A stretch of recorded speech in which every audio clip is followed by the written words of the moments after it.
Now, one thing that a lot of people disagree with me on, but hear me out on it. I don't think the Hurricane center depth is as much of an issue as people are making it out to be. You have Aho, you have KK, you have Jordo, you have Jankowski. Jordo's not going to play hockey forever. Is Kotkaniemi a clear-cut second-line center? No. But he does everything that Jordan Staal does already. He's just going to have to start killing penalties, and you'll get a little bit more offense ultimately out of Kotkaniemi than you will out of Jordo in the long run, you would hope.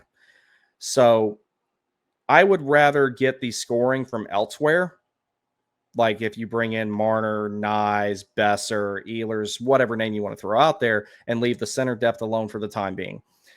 Then that gives you 2 years to either draft and develop one, trade for a prospect that you can then develop, or however you want to solve that problem. But it's not something that I think is that bad of a problem. I really don't. If you get the goals from elsewhere, who cares?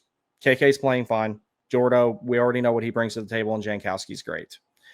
So I think that you stick with that center depth right now and just don't rock the boat too much. You're already going to be bringing in potentially bringing in a bunch of new guys in the offseason here. I would personally leave the center depth alone. I'm not saying it's a non-issue, but I'm just saying that I don't think it needs to be solved. It doesn't need to be at the top of the front office's priority list, in my opinion. I think that we're fine with what we have there. Is it the most ideal situation? No, but every team has flaws of some sort. Every system has flaws of some sort. But a team that has Aho as the first line center, fill in the blank for the second, KK for the third, and Jankowski for the fourth potentially, then that's good center depth to just slot in that second guy, whoever that is. I already know a lot of people say someone like Tage Thompson or Dylan Larkin. I would love to have either one of those guys, but I don't know if their respective organizations would give them up. But imagine this. We'll just use Tage Thompson as an example, since a right-handed center would be better, and I think that he would be a perfect fit in the system here. If you have Aho, Tage Thompson, Jesperi Kotkaniemi, and Mark Jankowski as your centers in a couple of seasons, you got nothing to be upset about. And KK's contract, while it didn't look good before, that's going to be the going rate for a third-line center here in a couple of seasons. So when Carolina signed that contract for Jesperi Kotkaniemi, they accomplished potentially two things, or a spectrum of two things, we'll say.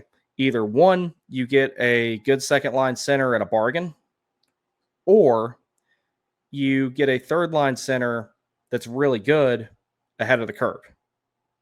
So even if he didn't develop into that second-line center, which I don't think anybody's arguing that he still is, I still think he's a great player. I don't think he's a definitive 2C on a competitive team, but you still got ahead of another issue. If you trade KK now for a third-line center, then what are you going to do when Jordo retires? Then you just created yourself another problem. It's something that's going to sort itself out if you stick with what you've got. That's just my opinion on it. I know a lot of people don't like KK. I love the kid. I think he's great. But there's not much I would move him for, considering what role he's going to play. And then also we have to consider, and this is something I want to put slides together and talk about as well. At one point in time, Jordan Staal was considered to have one of on his previous contract, it was considered one of the worst valued contracts in the National Hockey League. But then when the team got better and we started bringing in more guys, like we brought in Aho, Walmark, Trocheck, whatever, era you want to look at, because Jordo's been here forever, basically, since he got traded from Pittsburgh.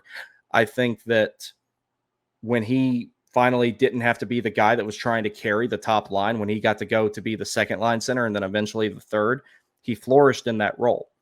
And then he became the captain. I'm not saying KK is going to be the captain one day or anything like that. What I am saying is that KK will eventually get into that role, and he will become a lot more important of a player than people realize right now. I think that he's on a similar career path to Jordo in that regard. And that's why I think that we should keep him before we were to move Jankowski. Or I would rather move Jankowski than him.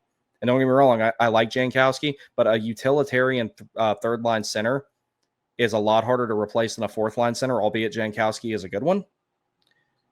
If we move on from KK now to get a second-line center, we're going to have to figure out what to do about a third-line center in a couple of seasons. We're creating more problems that way, if you ask me.